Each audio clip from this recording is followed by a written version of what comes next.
do this. Ready? Was that right? I think so. All right.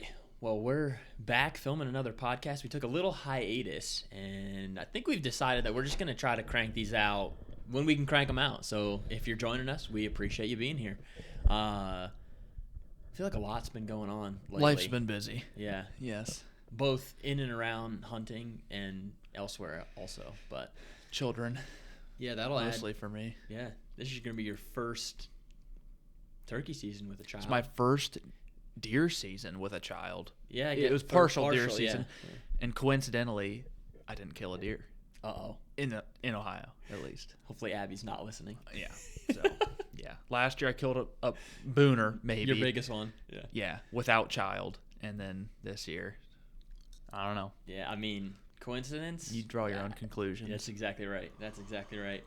Well, we kind of wanted to briefly touch on, we went to the Ohio Wildlife Council meeting. What was that? February 19th? Yeah, I believe. Yeah, February 19th, somewhere in there at least. Sounds right.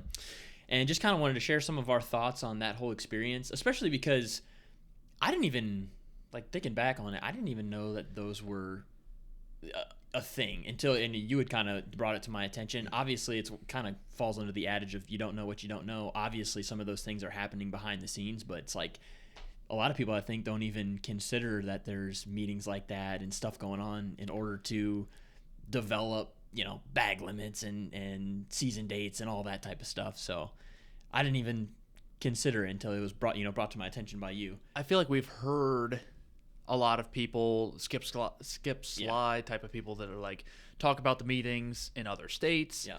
And obviously they probably do exist within Ohio, but until we really looked into that. Right. And they don't go out of their way necessarily to market them as public meetings. I mean, obviously they are on their website, advertised as public, but they definitely don't advertise that the same way they do their, harvest statistics and stuff like that. Yeah, they're not pushing it in a way that really encourages the public to attend. No. Which, talk about drawing your own conclusions. You can probably draw your own conclusion about that, but or at least we have. But overall, it was a cool experience. I think, like we kind of talked about earlier, if you are someone that wants change or hopes to be involved in change, whether that be, good or bad, like you probably ought to at least attend so you know kind of more of what's going on, and maybe where some of your influence can be. I think it also has the potential to maybe open your eyes to some things that you don't really understand or know, the ins and the outs of. So at least it did for me. Yeah, I mean, even if you don't walk away yielding some change that you influenced, maybe to better understand kind of the obstacles that the state's up against, and obviously there's a lot of different dynamics at play that I gained some insight on just attending that one meeting. I think just having more knowledge about the process might empower us to approach it better in the future. There was a lot of interest in this particular meeting. There was a lot of people motivated to go in and speak and talk about different topics. Before we got there, we were informed that basically you have to talk on a subject that is a proposed rule change, correct? That's the wording, yeah. Yeah, I think that's how it was spelled out. Yep. I'm gonna try to pull it up while you're talking. So there was people that were denied approval to speak. You were originally denied approval to speak, and that was later somehow kind of overturned, and you were allowed to talk. So really, it ended up just being you talking about just the general kind of pulse or temperature for, deer hunting within the state of Ohio. And then there was one other gentleman who went up and talked about, was it season dates and zones for waterfowl? Waterfowl, yep. Okay. Yeah, so that was kind of that. The meeting opened with those comments for the two people, and then basically went into just, I don't know if you want to call it formalities or just general discussion amongst DNR employees for the most part. Yeah, the whole public being able to speak situation was an interesting debacle. A lot of motivated people that are super passionate about hunting, as are we, and wanted to kind of have their voice be heard. And were denied that opportunity. Why they decided to let me speak, I still don't really know. I sent an email back and just kind of shared my thoughts on the whole situation, and would just really wanted some clarity, and they kind of flipped the script, and I don't know why they decided to do that for my case, but I think in the future, hopefully, if somebody wants to speak, maybe they just kind of stick to their guns, and I don't want to say push, you don't want to push anybody, but if it doesn't make sense, doesn't make dollars, like ask for an explanation. I think it's okay to open up and just say, hey, I don't understand this. Why is this the answer that you're giving me? And I need a better explanation. That's kind of what I did. And she ended up saying, hey, you can speak. So I don't know. We've heard, from different people like, hey, they technically work for you and they can't tell you you can't speak. And I get all that. But yeah, that was just a frustrating situation all around, because there was a lot of people that I think wanted their voices to be heard, and rightfully so, and they were denied that opportunity. So all because it wasn't a proposed rule change. Right. Yeah. But all those topics were discussed at the meeting, so Yeah. So we know for a fact that there was multiple people that were there with interest in speaking on non-resident hunting within Ohio, whether that be price increase or going to a draw state or whatever it may be. And that very much felt like the elephant in the room. And I don't know if it's just because we had the insider knowledge of like knowing that's what people wanted to talk about, but yeah, I felt like it was the thing that like needed addressed. And and maybe it didn't come up throughout the meeting as a proposed rule change per se. However, it was talked about because they're increasing the price of non-resident either licenses or tags. I'm not sure which one it was. I think it was licenses, maybe. So it was brought up during the meeting, which in my opinion makes it a relevant topic that should be fair game to discuss. Right. Because I don't know that there was necessarily any proposed rule changes in regards to deer hunting which is what you were allowed to speak on. Right.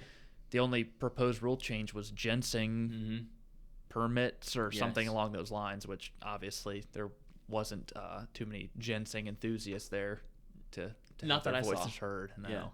Yeah, it very much just, political is the word that comes to mind. Like maybe they just wanted to steer you in a direction that they didn't feel would be controversial or whatever. And I mean, again, I don't know the ins and the outs of it, but they probably would much rather have a one-on-one conversation with somebody that's a little bit disgruntled about non-residents and have somebody get up and speak to a giant room of people. I don't know. Thinking about it now, maybe to give them the benefit of the doubt was we're not going to allow this topic to be discussed or addressed today because we are making a current change with it. Like it's not a proposed rule change. It is a change being made. They're increasing the price. So this is our step to address that, so we don't need to talk about it further today. I don't know if that's plausible or not, but could be. Yeah. I think regardless, it was beneficial for us to understand a little more of the nature of how the Wildlife Council operates in regard to the DNR. That's always kind of been confusing to me. So the council basically conducted the meeting, I guess, and then the DNR employees were used as support to speak on different topics. Yeah, that's exactly how it went. Yeah.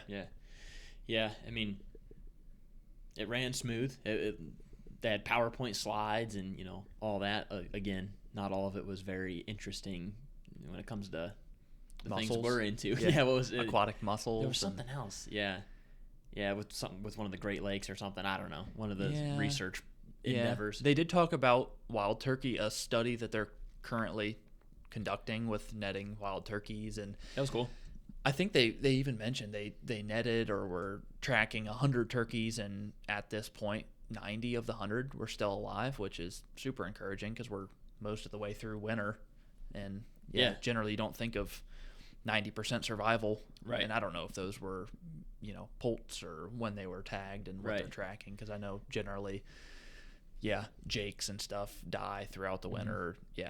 Juvenile males. Yeah, that was cool to hear. I think circling back a little bit to the non-resident thing, they, without putting words in their mouth, I don't want to quote anyone, but they basically came out and said, though, and I think this is important to note, that the increase in whether that be the tags or the license, they expect to reduce 10%.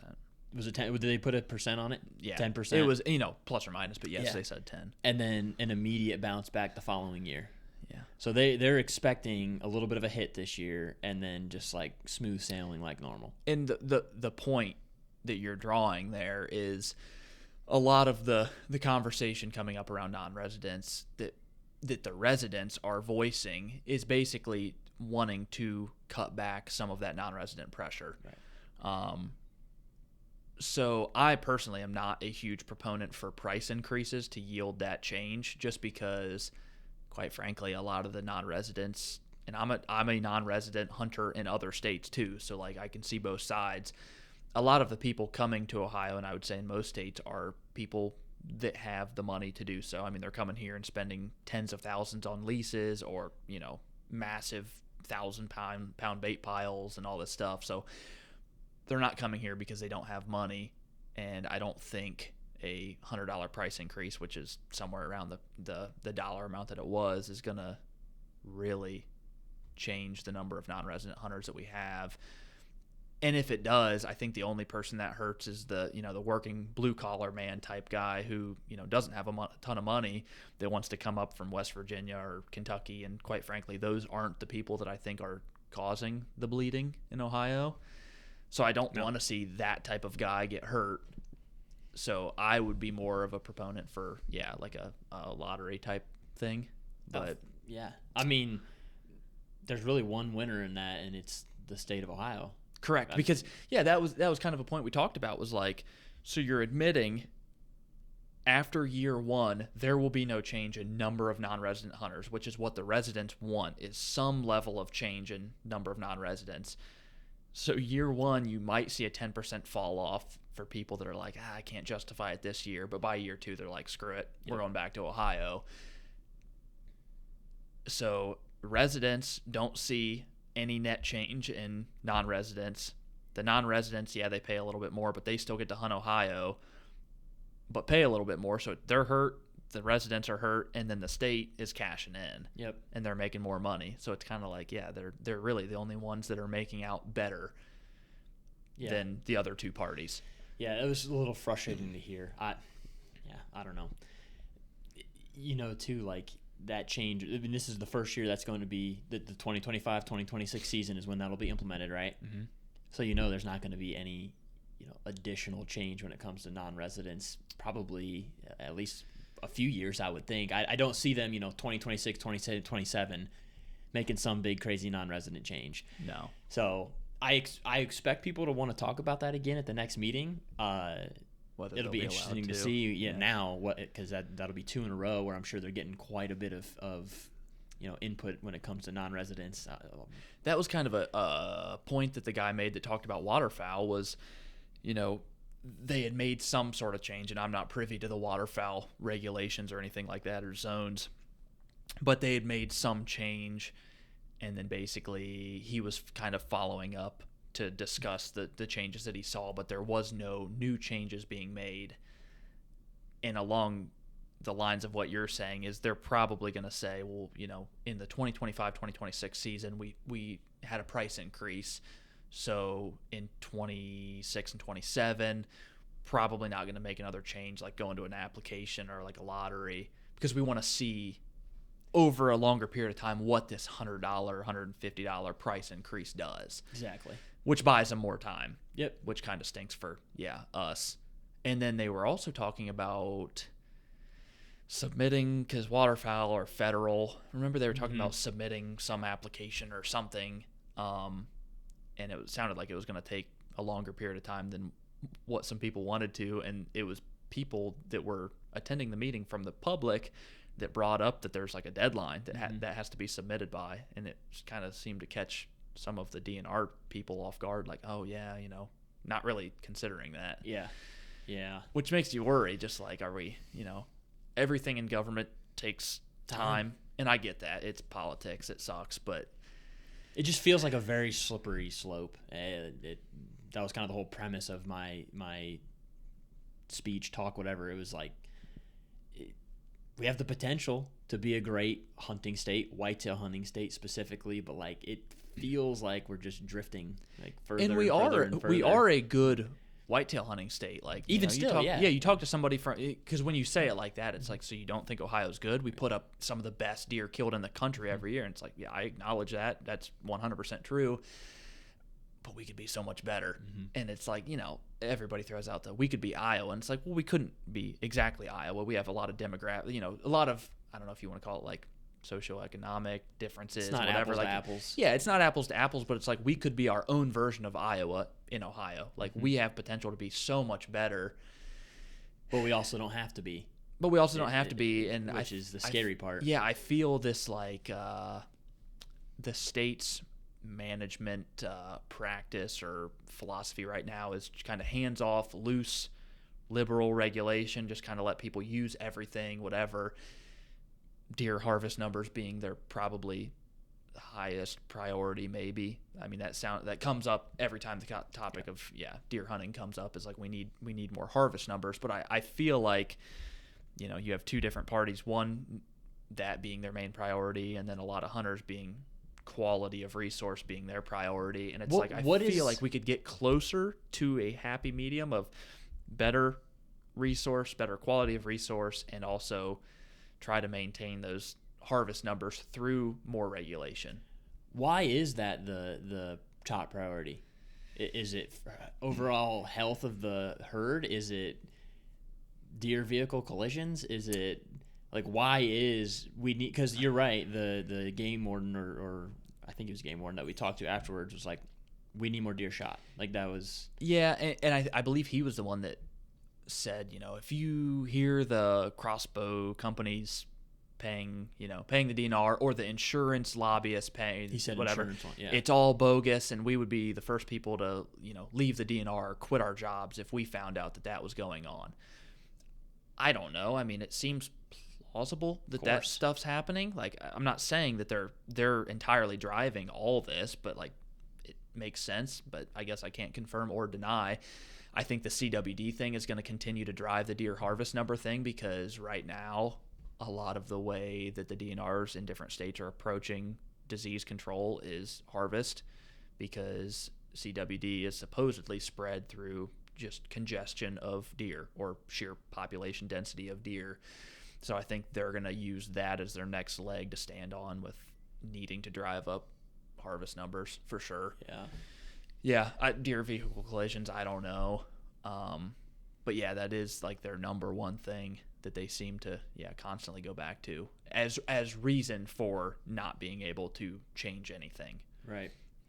Which is just, and I know we're only a small sample size of the entire state, but like anytime I think about that, I just think about our experiences out in the woods, and I'm just like, not at any point on any of my hunting adventures in Ohio am I ever like, man, I saw so many deer, like we got to get rid of some of these deer. And I know, I'm one person, but it just doesn't feel, I know we have pockets that are, super high deer density, but it doesn't feel like it's anything crazy. Yeah, and where we're at right now, Central Ohio, North Central Ohio, is like considered a pretty high deer density area. Like you go into parts of southeastern Ohio where it's more big woods, hill country, those are the areas that are considered like lower deer density.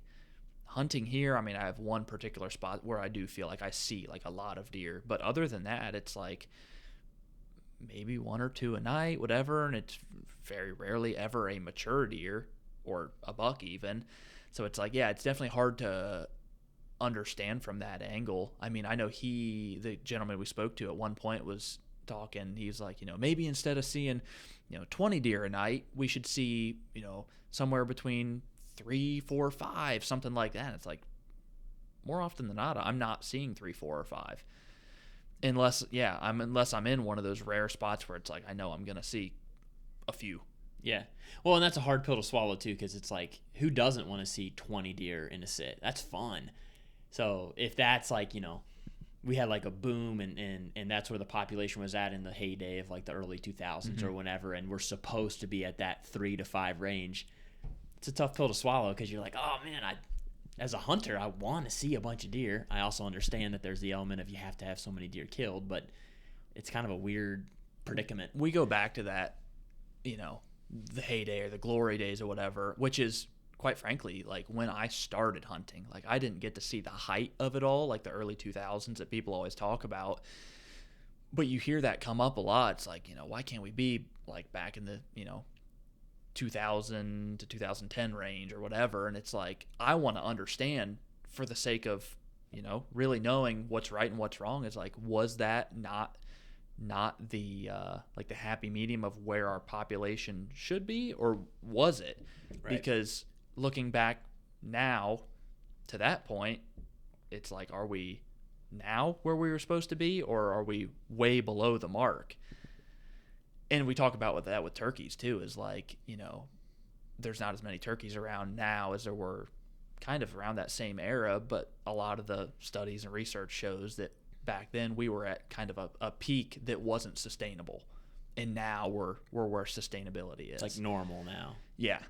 So looking back at all, it just seems like we're out of the glory days. Yeah, and maybe that's just bad on me of not accepting that, but it's hard to accept that when you've experienced the Sure. latter.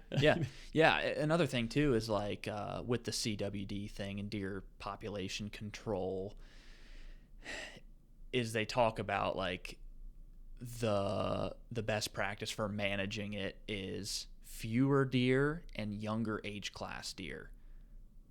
You hear that a lot, is like, we're going to see fewer deer if we get to where we should be, and the bucks that we're seeing are of a much younger age class. I don't know if that has to do with the older deer being more susceptible to the disease, or those are the ones that are carrying it and spreading it, and so we want those. I don't know what the study is or whatever, the science behind that, but that's what you always hear, is like younger age class that are more disease resistant or whatever, and then fewer, which sounds horrendous in my opinion. Yeah.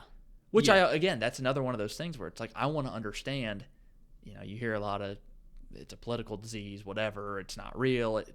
Deer die with CWD, not from CWD, because you can only test dead deer basically. So 100% of the deer that are positive are already dead. So they, kind of like COVID, they died from CWD. I want to understand it for my own sake, because I want to understand if that really is the best practice for managing it, because a lot of people say just let them go and it'll all work out. You won't see any dead, whatever. But then the gentleman we talked to was like, of Ohio, maybe not in your lifetime, definitely not in mine, but maybe your kids or your grandkids will see population decline directly related to CWD. That's what he said. He did say that, yeah. Because he said out west is already seeing that. Mm-hmm. And it's like, maybe I just don't do enough research or dive into it enough, but it's like I haven't personally seen that data. Well, it's just like we were talking about earlier about like the the medical field. It's like some of that research I don't believe. And it's the same thing with this. It's like, what do you believe? Even if there's research on it, what's the actual truth? You can't help but question it. All evil is tied to money, like especially in today's age where it's like, doctors aren't making money off of healthy people. They're making money off of sick people. So it's like, it makes sense that, you want to keep people sick. And in the same way, there's a lot of grant money and funding behind disease research within, deer herds and all that. So it's like, it makes a lot of sense. I don't know. I can't confirm or deny, but I just want to know the truth as a passionate, avid deer hunter and person who cares about wildlife in general. Like, I just want to know what is actually happening here. Yeah, because it's maddening having conversations like this and not knowing what's actually going on. Yeah, because I also don't want to be someone who speculates and is sitting here spinning my wheels talking about it, and like, that dude has no idea what he's talking about. Like, I want to know what I'm talking about, which is why we talk about it. Right. But yeah, there's never any credible way to fact check yourself on this. No. Yeah, that's tough. There was some I guess circling back to the council meeting, there was some dialect, some conversation surrounding CWD and the use of feed, corn piles, baiting, whatever you want to call it. Gentleman there was passing out some literature to some of the council members on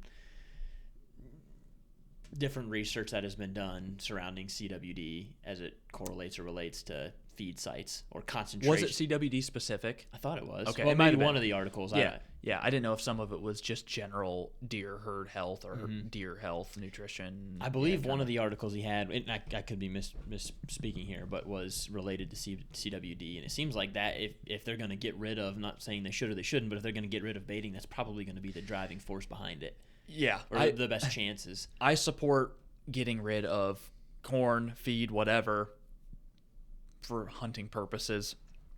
From the standpoint of, I just want deer to move naturally. I want, everybody to kind of be on a level playing field and be able to hunt deer being deer. Unfortunately, it is unfortunate that we have to support it from an angle of, the state is terrified of CWD. We're already banning baiting in certain counties that have detected CWD.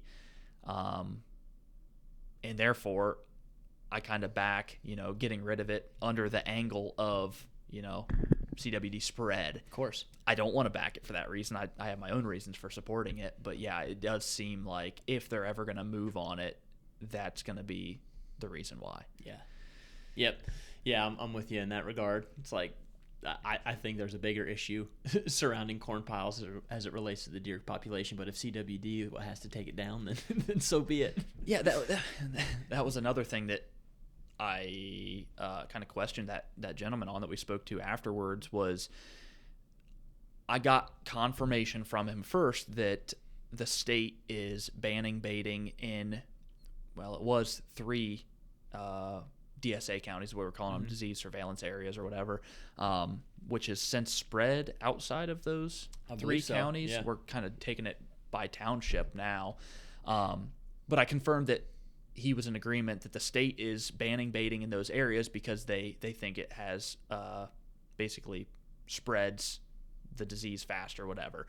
Which it makes sense. That's just because the high concentration of deer at that specific location. Yeah, when you're putting out feed, you're doing it for attraction purposes, which is why hunters do it or whatever. And I mean, it's nothing for me to get pictures of 10 deer at one spot. I mean, nose to nose to nose to nose. So he confirmed that, but then I questioned him because the state is very concerned about the disease continuing to spread outside of those original 3 counties and now into different townships. And so I asked why it wouldn't make sense that if they found enough data to support the idea that, getting rid of baiting is worthwhile in those counties, why it wouldn't be worthwhile getting rid of it in the counties that they're concerned it's about to spread to. And he totally kind of avoided answering that question and just kind of went off on a tangent about, God forbid we get ahead of something. Yeah, and that does generally seem to be the way that the state handles things. And again, that may just go back to politics and things just, red tape and things being slow, but you want to see some proactivity, kind of like the drone thing. It's like, yes, we talk about it a lot. Is it having a major, major impact right now? Maybe not. It's having an impact. People are abusing it left and right, but on a statewide scale, probably not. However, it makes total sense to me to be able to have some proactivity and be like, yeah, I can see where this is going to get out of hand. Let's nip it in the bud now. But generally, we wait until it's proven, okay, this is a major, major issue. Even then, we generally don't do anything about it. But if we're going to, it's at the point that it seems too late. It's kind of like going to a one bird bag limit. Exactly like that. And that seems to be, again, not to compare to Iowa or whatever, but that seems to be like the differentiating factor right there. Mm-hmm. It seems like they get out ahead of some of that stuff, or at least have the conversations around it. And maybe there's some conversations happening that we don't know about, but yeah, it seems very, you always said reactive and not proactive, and that's not necessarily a recipe for long-term success. Yeah, it's probably not possible, but I wish the DNR could be super fluid and just basically make, changes on the fly where they can get out ahead of some of these things and not have to go through so much, probably, so many different processes and litigation or whatever you want to call it. Because, like, again, the drone thing or whatever, it'd be nice if they could, or even structure their rule book to say, these are what is allowed, and anything that's not stated here is just naturally by default not allowed. There's a state that's like that, Pennsylvania. Right? Yeah. Because they're the ones that don't technically say, is it trail cams? I don't know. I think it's trail cams they don't necessarily state as being allowed, but it's kind of implied that everyone does it. But I think the hunter dudes talk about that often as like, technically by their rule book, trail cams aren't allowed, but drones aren't also listed, and those technically are not allowed. Yeah, which makes it, I mean, you definitely have to stay on top of that and not give so much gray area, because then that creates inconsistency and it makes it hard to follow and kind of negates your rule book or takes some credibility away from it, in my opinion. But yeah, I guess moral of the story is like, I wish the state could just be super fluid and make changes on the fly as they see fit, like North Dakota with their mule deer population. They see this massive, I don't know if it was drought that led to disease outbreak or whatever it was, but basically, or a winter, or the combination of the two, but basically they saw their mule deer population take a massive hit, and then naturally said, okay, we're cutting the tags by like a ton. That's awesome. That's sweet. And I think the state at the meeting mentioned something about changing, a deer bag limit within because the deer bag limits are by county, correct? Mm-hmm. Is that how that works? Yeah, I think they did reduce a couple. Yeah, I think you're right. Were they southern counties? I don't remember, but they definitely did that. And that to me was kind of an example of what I'm talking about. Like, cool, I like to see some reaction to, a change in deer population. Wonder what they're basing it off of. If it's harvest numbers, like, hey, we didn't kill as many deer here, so there's an issue, so we need to, you know what I mean? I wonder what they're. Yeah, I don't know exactly, but that was always an interesting thing, and I guess I don't have the exact official numbers to support this, but like, you always hear about when Ohio gets smoked with EHD, and for some reason it always seems to be in the southern part of the state. But like, I remember the one year they said down around Cincinnati got hit like super hard, and you couldn't get out of your car without smelling death, which that may just be one of those things, that the rumor mill basically.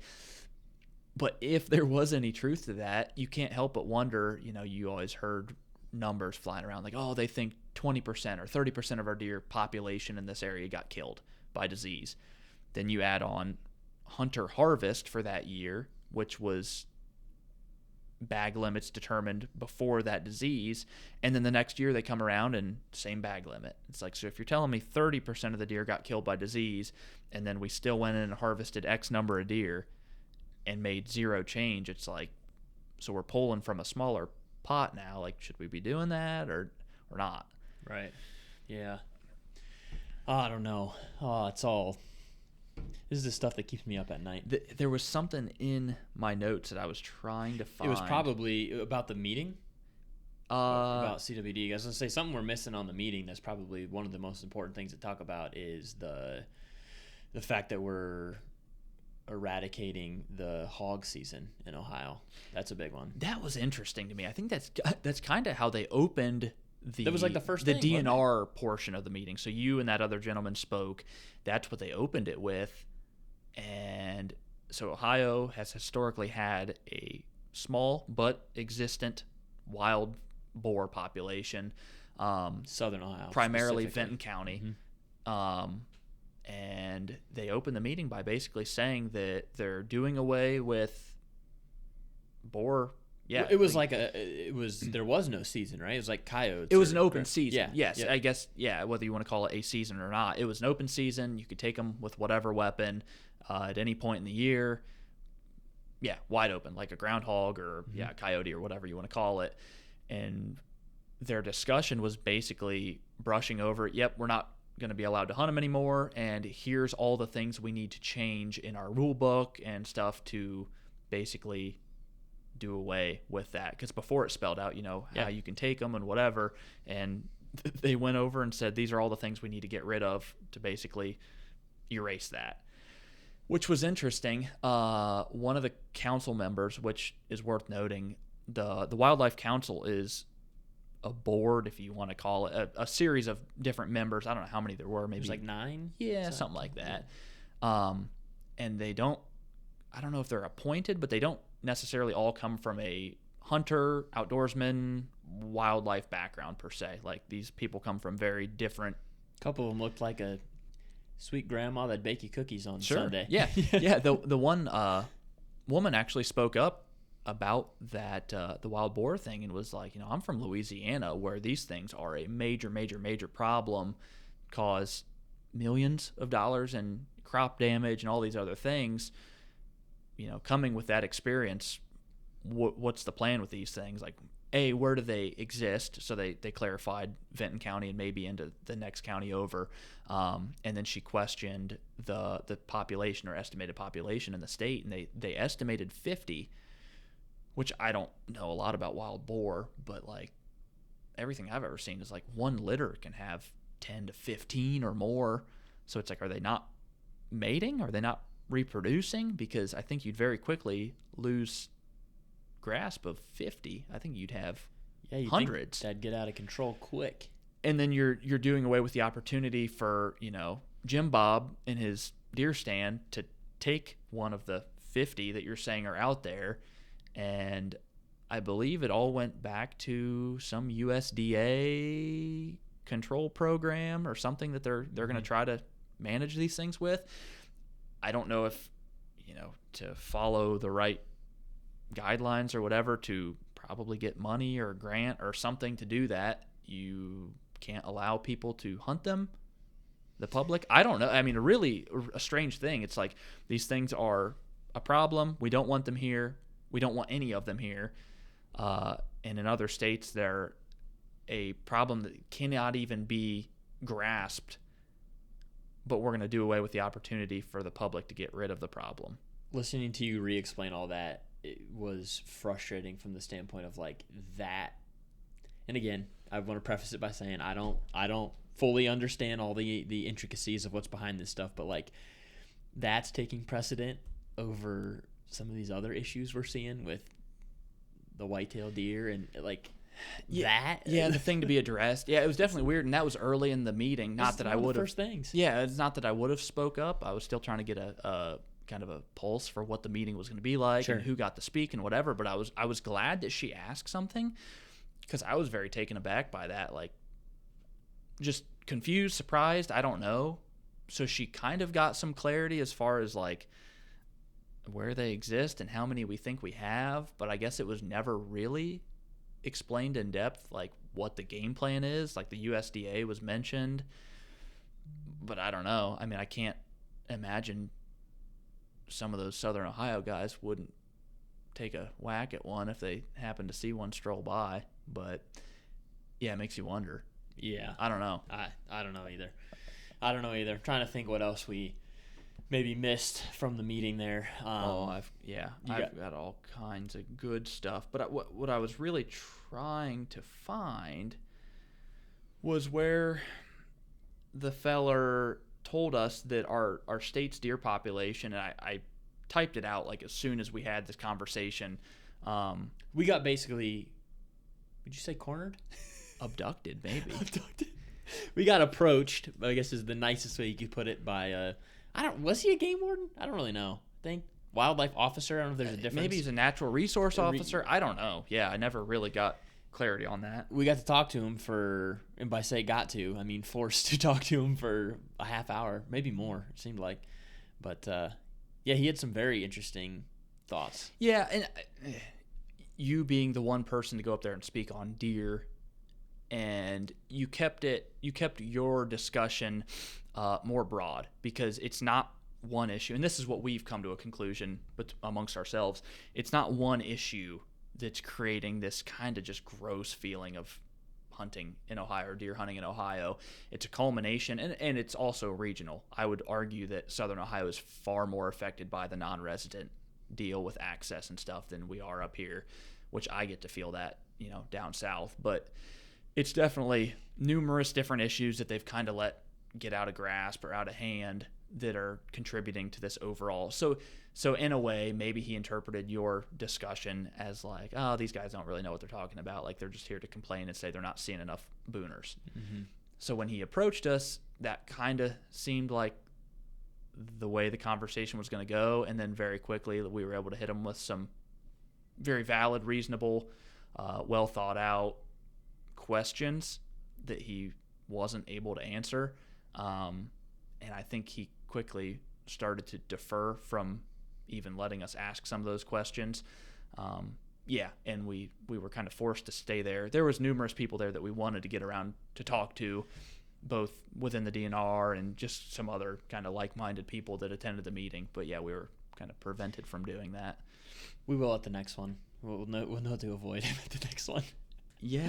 That is I mean, while you're looking at that seems to be for anyone that's interested in attending one of the meetings. We plan to continue to go. There was a lot of folks that had reached out to us and mentioned that they were planning on attending, and unfortunately we didn't see many of those people there. But if you're looking to go, and you want to make a difference, or you want to make a change, or you have something that you just want to speak about, even if you're not getting in front of the council members and speaking, at the end of the meeting is a great opportunity to have one-on-one conversations with some of them. If you have a topic or regulation that you specifically want addressed or given some more information on, that seems like a great opportunity to network and kind of get some of their individual stances on the situations. That was, in my opinion, the best part of the meeting. Like, that was awesome. I would say we got probably the better part of an hour before they kind of forced people out the door.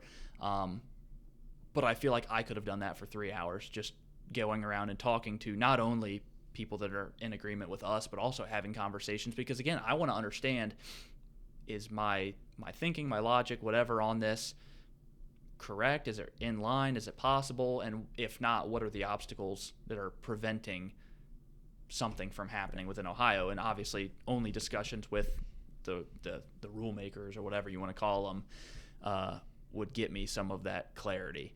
Well, and the fact that some of those council members, like you said, aren't, big whitetail hunters or whatever, maybe don't even know much about hunting at all, you kind of have the potential to, I don't want to say, sway them or whatever, but that one lady, when I brought up something about cell cameras, she looked at me like, what are you talking about? Mm-hmm. So I think you can kind of enlighten some of those people, and they may see some of the abuse or some of the potential detriments that they can cause. Yeah, I don't think the goal is to mislead anybody at all. Like, these are our genuine thoughts and feelings or whatever.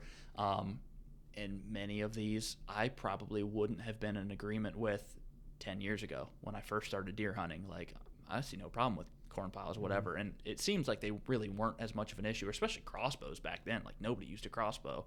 Things were archaic. Mm-hmm. So, yeah, I think you have an opportunity to kind of inform these people and allow them to draw their own conclusions. I mean, I feel like a lot of people outside of the hunting realm would think about corn pile or be explained about, corn piles and be like, that's cheating, whatever. And like, maybe some of these people don't even know the whole background of how they're being used and how they influence deer and the disease aspect. And yeah, there's 100 different aspects to just that one topic that they probably know nothing about. Yeah. And we're still being enlightened and educated too. That what's the native landscape fellow? Larry Helmers. He was mentioning the issue with baiting when it comes to waterfowl.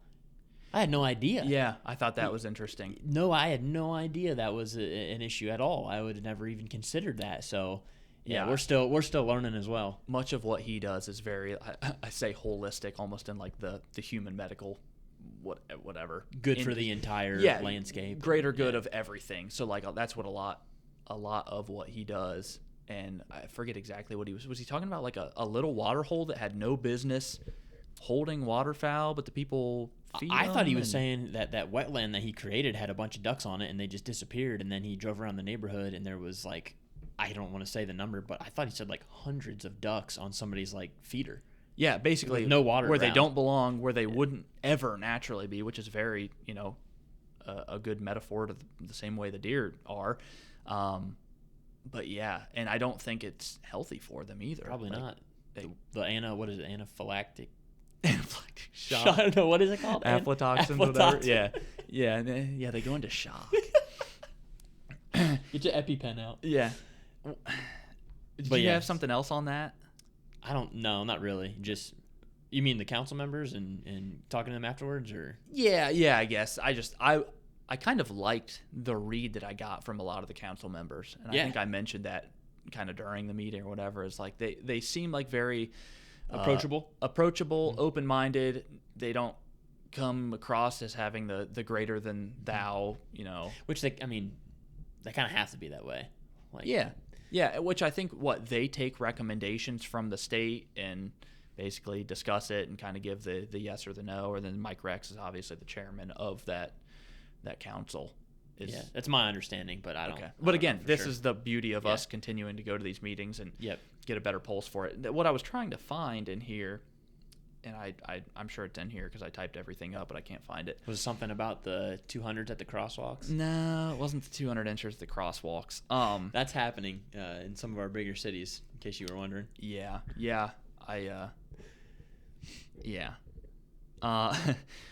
What I was going to say is he was talking about the deer population, and I wanted to say he said that they take their total buck harvest numbers and use that to determine total deer population.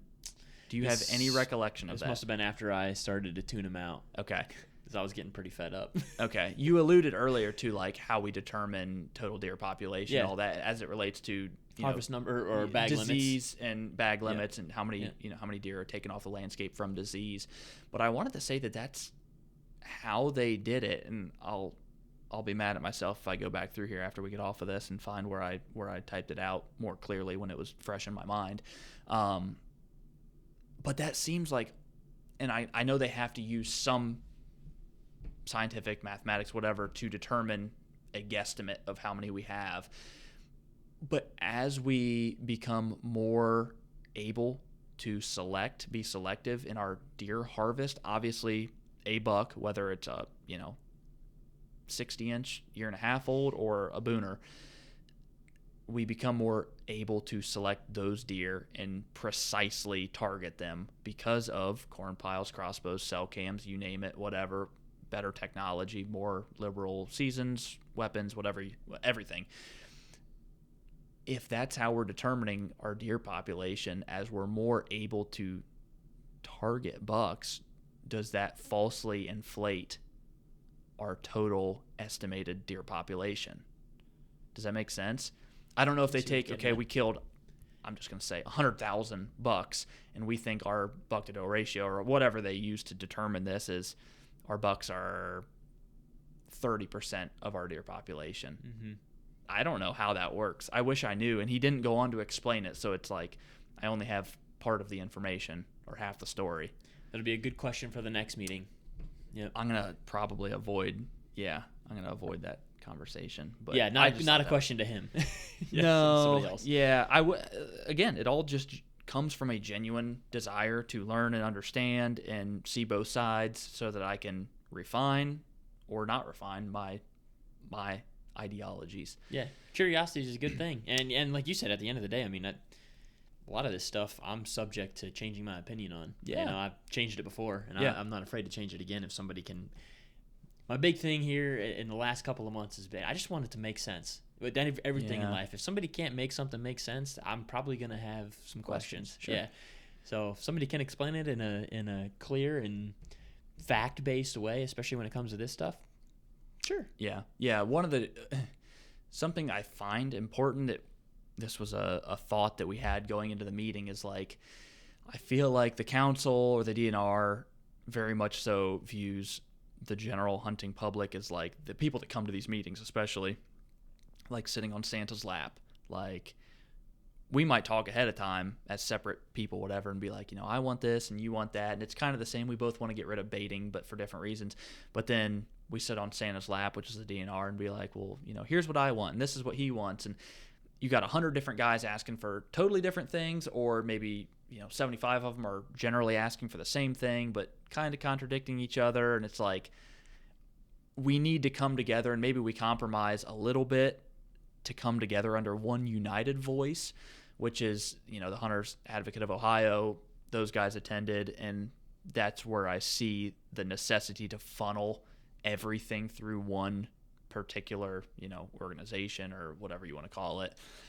Just because when you do get multiple people sitting on Santa's lap asking for different things, it's like, well, the state, part of their job is to manage the resource. Part of it is to manage the stakeholders of, car insurance, all those things, non-hunters, whatever. And then part of it is appeasing hunters. It's an it's kind of an impossible It is. task. Yep, and we get that. fully recognize that. But what was I getting at there? The point being, if the hunters, that stakeholder of those three, can't come together and come to an agreement, it's like, well, then we're not going to change anything because you guys don't even know what you want. And that's what sucks, is like, we are so divided as hunters. I think the Hunter podcast talked about it the other day, and they worded it in like a 30-second snippet that was like beautifully articulated, that basically, if you set it up as, hey, hunters of Ohio, do you guys want, let's just say, bigger deer, more opportunity to hunt deer, all these good things, whatever, and everybody's going to be like, absolutely. And then you hit them with, okay, well, here's the plan that we can accomplish that. We need to get rid of corn piles, maybe limit crossbows or limit non-residents, or all these things that might affect you, might affect me, might not affect either of us, but might affect our buddy down the road. And it's like, well, no, we don't want that. Yeah, never mind. That and sounds too hard. And it's like, I would be more than willing to accept some restriction, but everybody feels like they have a right, a constitutional right. I mean, Benjamin Franklin, is that who wrote the Constitution? Didn't he help? Probably. Yeah, I think so. That sounds right. I'm not recalling my Jake history would know. real well. Phone Jake. Yeah. Whoever wrote the Constitution, they wrote it in there that you will be pleased with your hunting, regulations. You'll get to do whatever you want. And it's like, it is important, and it's hard to accept that we don't technically have rights to do whatever we want. And, my philosophy is resource first. And I know that's not necessarily exactly how they manage, but if, my compound bow was causing the depletion of the whitetail in Ohio, I don't have a right to go out and hunt with a compound bow. And if it's causing the resource, which should be managed first and put first, to be in a bad spot, then I need to be regulated. And that's where I think a lot of people, and I would have been guilty of this 10 years ago. Like, no, you're not changing I'm hunting over a corn pile, and I'm hunting with my climber and my compound bow. Mm-hmm. And that stinks. I think that's important to note. I was going back and watching some of our old YouTube videos this past weekend, like from like over a decade ago. And like some of the stuff that I was just like totally cool with doing back then, never even had a thought cross my mind that was like, this maybe isn't the best thing for the longevity of the resource, like you just mentioned. So I have to check myself sometimes and remember that there are 15-year-old young men out there who they don't know better. And there's 47-year-olds that, quite frankly, aren't serious enough to really care. Yep. Like, weekend warriors or whatever, guys that are just getting into hunting, which, yeah, that was a thought train I went down the other day, is like, why is the crossbow now like the entry means for like all new hunters? Like, you've mentioned people that are wanting to get into hunting, that maybe picked up a compound if they were lucky, but then, quickly default to the crossbow. And it's like, I think back then, not a lot of people used them at all. And I hate to say it, but like, not that we're, the macho men or whatever, but back then it was kind of like there was some shame in it, maybe a little bit. They were also very archaic, so not a lot of people were using them because there really wasn't much advantage to using them. Yeah, I don't know what it is, but like the dynamic of, just the way people view hunting now is like, that is what it is. It is corn piles, it is crossbows. Yeah. And so someone coming into it without that like die hard mentality is like, why is this an issue? Yeah, people don't like the boat to get rocked. I think in general, or just change in general. It's hard sometimes, and that's why a good look in the mirror sometimes is, I think, exactly what everybody needs. I got to do it sometimes myself. Did I tell you I was talking to Lane the other day about crossbows? He said they had a day, I think he said recently, where they sold over 100 in one day. In one day. Yeah. That's wild. Yeah. Over 100 crossbows out of a pro shop in one day. I mean, I get it. Like, it's easy. It's whatever. Like, there's not a lot of pride in, like, making things difficult. I won't mention who it was. Somebody in conversation just this afternoon, we were talking about a particular type of property where you cannot use guns, firearms in Ohio. And so I had mentioned that. I was like, you can't use guns there. And his exact response was, well, that doesn't make a expletive to me. I have my Raven crossbow. And he said, quite frankly, that thing's as good as any slug gun I've ever used in my life. And I've never voiced my opinion on crossbows, which is very funny because I've picked up on that reoccurring theme of when you talk to people about particularly Raven crossbows, they very quickly brag about how lethal they are, how effective they are, ranges, distances, speed, all these amazing statistics and whatever. And then if you catch them in conversation where you express your distaste about them, all of a sudden they're not nearly as effective as they were 5 minutes ago in the conversation when they were bragging about how they shoot as well as any slug gun they've ever used. Yeah. And that's funny to me because it's like, well, no, you're not going to take them away. They're hardly any better than your compound bow. It's like, well, you're just telling me they're as effective as a slug gun or more effective than a slug gun. I can assure you my bow isn't. Yeah. And again, it goes back to even if my bow was, take it away from me because we're in a bad spot right now. Exactly. Yeah, and that's, like you said, the resources got to come first. Unfortunately, I don't think it does right now. No. But we're about at an hour here. How would you tie a bow on this whole wildlife council meeting? You think we'll go back? We definitely want to continue attending. I think the next one is April something, I think. April. Let me mention one more thing. Yeah, go ahead. The topic of deer, buck specifically, average age class of harvest came up in this conversation. In the conversation, I have 2 full pages of basically. We can keep going. I would love to because I just hit every bullet point. I have all these bullet points of contradictions or whatever, or questions that I posed that couldn't be answered. You're talking our conversation with the wildlife officer. Yeah. Specifically. Yes. I just want for the viewer, I want to clarify that. He mentioned that Kip Adams from, it was QDMA, what is it now? Oh shoot, you asked me too quick. Oh my gosh. I don't know either. That's NDA. Yeah. NDA. Yep. He had maybe published or put out some data showing that the average age class of bucks harvested is 3.5 years old. And we were talking about, how corn piles and crossbows or whatever are allowing us to be very selective in our harvest and not creating uniform harvest across all the age classes, because obviously the most likely deer to visit corn piles or frequently visit corn piles in a very patternable way are the younger age class deer. I will argue with anybody that you can kill mature deer over corn piles, because we hear that a lot too. And I could go down a whole rabbit hole with that, because those people wouldn't hunt over them if they couldn't kill the big deer over them, but they're hunting the big deer over them. That's hilarious. Yeah, that's hilarious. I've hit a lot of people with that. It's like, oh, you can't. They're too smart. We don't need. Why are you doing? Yeah, that? We're not getting rid of corn piles because you'll never kill a big deer over corn piles. So please don't get rid of my corn piles. It's like, then you wouldn't be hunting over them, and they are. You're right. The younger age class is very more susceptible to. Correct. Yeah. So we were mentioning that and kind of expressing, off of the CWD or away from the CWD topic, like these other concerns about corn piles. And I mentioned that, these 1.5-year-old or 2.5-year-old bucks, especially the high grading of them, because people are running cell cams over them. Maybe they have 5 different 2.5-year-olds over them, and they're going after the very best one every time. It might be a 120, 130-inch 2.5-year-old that could be the potential freak at 5, 6, whatever, that aren't making it because they're harvesting those deer. So then he hit me with, this data that Kip Adams put out is showing that 3.5 years old is the average. And I said, is that countrywide, or are we talking about the state? And he said, well, it's countrywide.